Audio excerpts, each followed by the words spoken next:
பிஸ்மில்லாஹிர் ரஹ்மான் ரஹீம். இலங்கையில் வாழ்கின்ற அனைத்து முஸ்லிம் நல்லவங்களுக்கும் ரம்சான் கரீம்.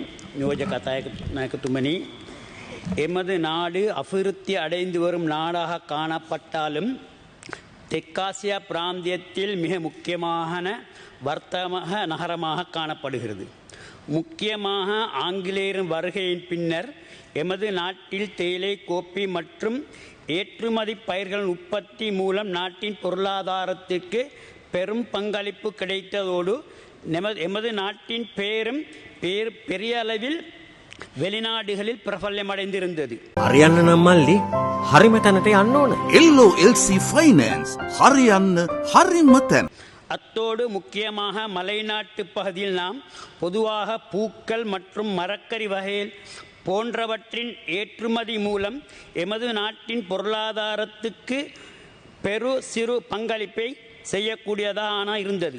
ஆனாலும் நாம் மத்திய மலைநாட்டு காலநிலை மற்றும் சூழல் போன்ற அமைப்பு போன்ற பயன்படுத்தி நமது வர்த்தகத்தை ஒழுங்கானதொரு திட்டத்தின் மூலம் நமது நாடு உற்பத்திகளை மேற்கொண்டால் நிச்சயமாக எமது நாட்டின் பொருளாதாரத்துக்கு ஒரு பாரிய பங்களிப்பை கொடுக்கலாம்.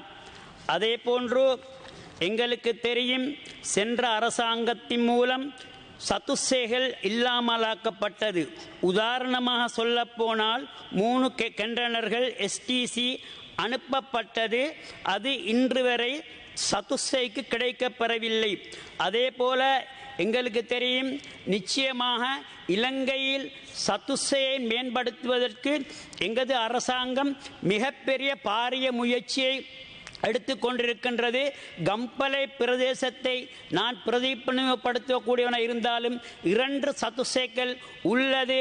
அதில் ஒரு சத்துசையில் நான் போயிட்டு சென்று பார்த்தால் ஒரு அமைச்சருடையவோ யாருடைய ஒரு உறவினரோ நண்பரோ நடத்தி கொண்டு செல்லக்கூடிய ஒரு இடத்தில் எடுத்திருக்கின்றார்கள். அது பாரிய நஷ்டத்தில் சென்று கொண்டிருக்கிறது. அதே போன்றுதான் இலங்கையில் குறிப்பாக பல சதுசைகள் முன்னே அரசாங்கத்துடைய தவறான கொள்கை முடிவுகளாலும் கொள்கைகளாலும் பாரிய வீழ்ச்சி அடைந்திருக்கிறது. அதை நாம் நிச்சயமாக வெற்றி அடையக்கூடிய பாதையில் நஷ்டமில்லாத ஒரு சதுசையாக நடத்துவதற்கு எங்கள் அமைச்சர் பாரிய முயற்சியை எடுத்துக்கொண்டிருக்கின்றார். அதே போல அதனை இன்னும் எல்லா மத்திய மலைநாட்டு இடங்களும் நமது பிரிவுபடுத்தினால் நமது ஆகக்கூடிய உற்பத்தியை இந்த நாட்டில் உற்பத்தி செய்யக்கூடிய கராம்பு, கோப்பி, அதே மாதிரி தேயிலை போன்ற மிக முக்கியமான ஏற்றுமதி பொருட்கள் மூலம் இந்த நாட்டின் வருமானத்தை எங்களுக்கு அதிகரித்து கொள்ளக்கூடிய சந்தர்ப்பங்கள் ஏற்படுத்த முடியும். எனவே இது சம்பந்தமாகவும் நான் அதிக கவனத்தை செலுத்த வேண்டும். உதாரணமாக எமது நாட்டில் ஏற்றுமதி செய்யக்கூடிய கருவா பட்டைகளை நாம் எண்ணெயாக்கி ஏற்றுமதி செய்தால் மேலும் பல மடங்கு வருமானத்தை எமக்கு பெற்றுக்கொள்ளக்கூடியதாக இருக்கும்.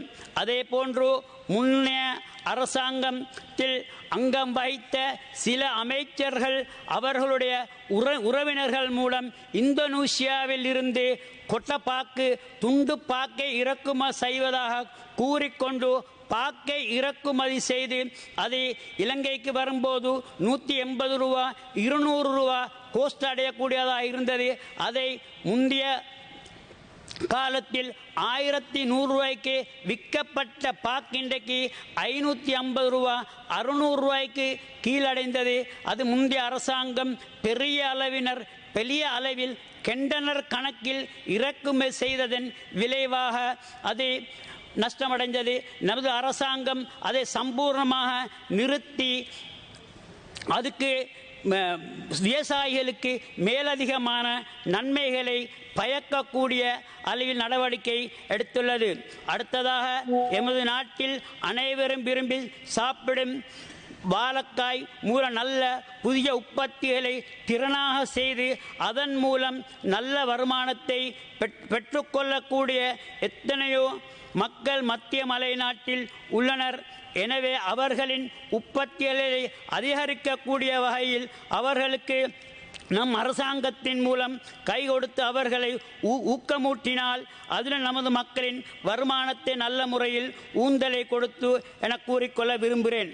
அடுத்த முக்கியமாக எல்லோரும் அதிகமாக விரும்பி சாப்பிடும் தூரியங்காய், கொய்யக்காய் மற்றும் ரமுட்டான் போன்ற பழங்கள் நமது நாட்டில் வளரும் சுற்றுலா பயணிகளை அதிகமாக விரும்பி சாப்பிடக்கூடிய பழங்களாக இருக்கின்றது.